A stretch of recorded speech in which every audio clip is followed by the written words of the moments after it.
I wanted to share with you all something that I wrote this morning that was on my heart. So I'll be reading it. So I will be looking away from the screen a little bit. But I hope you hear me. I am tired of being black in America. Today, Wednesday, May 27, 2020, after another sleepless, restless night, I, along with thousands of others, mourn the loss of yet another black person. George Floyd was murdered in Minneapolis. McKinley Lakeith Lincoln, murdered in Alexandria. Ahmaud Arbery was murdered outside of Brunswick, Georgia. Breonna Taylor was murdered while sleeping in her bed. The strings that ties these murders together is the string that keeps me on edge during the day as I walk in my own neighborhood, drive my vehicle, and go to the store or even mow my own grass. This string, which is unraveling, these strings are white supremacy and law enforcement. These individuals and hundreds more who were murdered by the police and by white people for living their lives. Yes, some of the murders by law enforcement were of individuals who committed a crime, allegedly. Does that warrant their death? The ethnicity of the cop does not matter. The result is the same. A mob of white men took over the Montana State Capitol on May 20th, 2020, armed with high-powered weapons, and not one of them were murdered by the police. Large gatherings of white people does not result in murder, tear gas, or assault the way black children playing in the park, black men walking or running in the park or in community, garners, tear gas, murder, and assault. We're in the middle of a pandemic that is impacting the world. Black communities are being over-policed, harassed, assaulted, while gatherings such as Operation Gridlock in Michigan, Reopen Maryland, and Open Texas Up, in which large groups have gathered in their vehicles to block traffic or on foot to block traffic and create chaos. No tear gas, no deaths.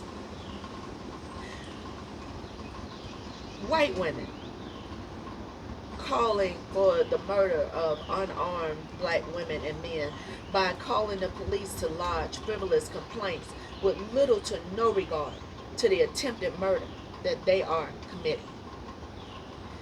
I am tired of being black in an America where white women can falsely accuse a black person and suffer no retaliation from the so-called justice system, such as those individuals that spend years in jail on false allegations, and that white woman goes on to live her life with no repercussions.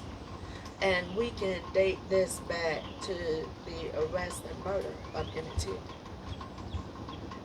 Or Albert N. Wilson, who was sentenced to 12 years in prison on April 13, 2019 for consensual sex with an underage white girl who used a fake ID to enter a club, flirted with, to seduce young Mr. Wilson, and although she broke the law, his future is forever changed for being black and daring to talk to a white girl who should have never been in that space in the first place.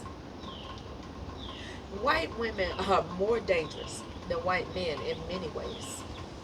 They play victim when confronted with their privilege, such as Little Miss Amy Cooper, who was breaking the rules in Central Park but confidently called the police and filed a false report on a black man Mr. Christian Cooper. But what further upsets me is this black man, like so many other black men, attempting to protect this white woman who showed no regard for his well-being. He stated in an interview, "I'm not sure her 1 minute of poor decision making, bad judgment, and without question racist response necessarily has to define her completely." I want to know why this black man, much like Mr. Emmett Walker, chose to protect the white woman by apologizing or attempting to downplay the fact that you had to highlight her racist behavior and the backlash that she has received. She, like many others, probably works with black people who were overlooked for promotions. Hell, she's probably a supervisor or manager. Overlooked for opportunities, not protected at the workplace by her. And now she has been fired, like some of the others, rightfully so, for being who she's always been. And 9 out of 10 chances, she was reported. They all have been reported. But there's a greater possibility that those reports were overlooked because of who was doing the reporting and the color of their skin and or their perceived ethnicity. But now it can't be overlooked because a video has gone viral and the company needs to protect itself. And there's video evidence. But yet, these black men who thankfully live to tell the story choose to protect their abuser opposed to seeking self-care after this experience. I am tired of being black in an America where black women who are vacationing with friends and choose to stay at an Airbnb have to deal with the police, which could have ended in them being murdered. As when Kel's Fife Marshall, while taking a break with girlfriends, were approached by 7 cops. Imagine you are leaving after having a great weekend with friends and you walk out to 7 police cars rushing up on you. And then having to spend more than 20 minutes to prove to these individuals your right to hold space because a white woman called the police because you didn't wave at them.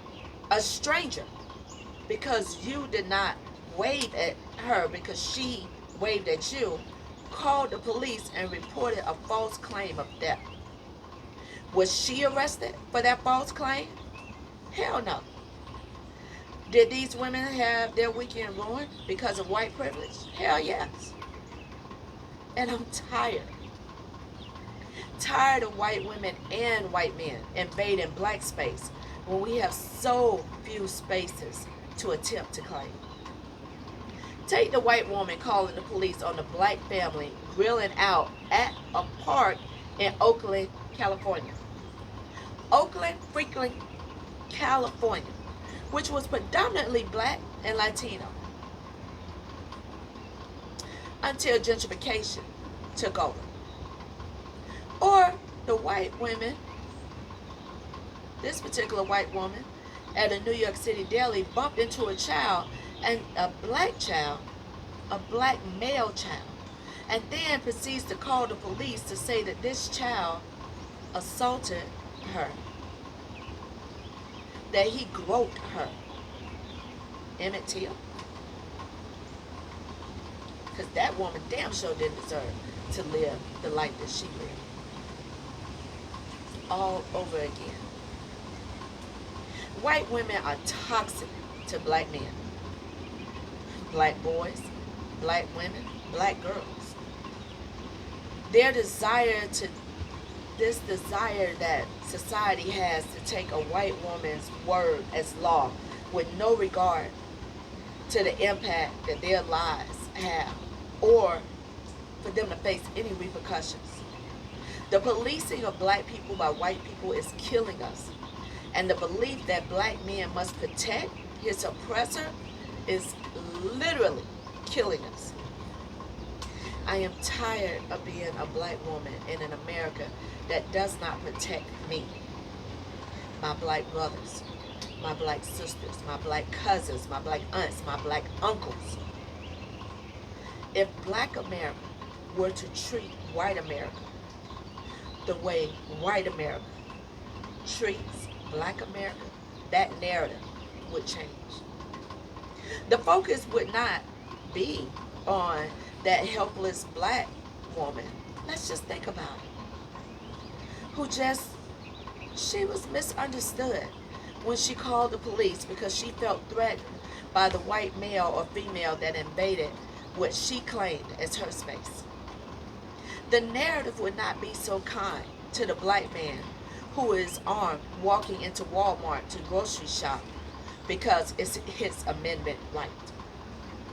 The narrative would not protect the black man who shot the burglar, who broke into his home late at night to find out later it was actually a cop who entered the wrong apartment by mistake. The narrative would change if all of these stories' leading characters were changed to where the actual victims were correctly identified as the black person, and the white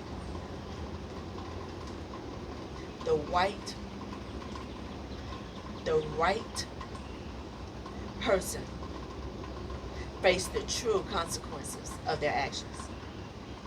I am tired of being black in this America built on the foundation of slavery, the selling of our communities by other black people, the killing of black people by black people who are told daily that white is right, so they have no value for life, theirs or others.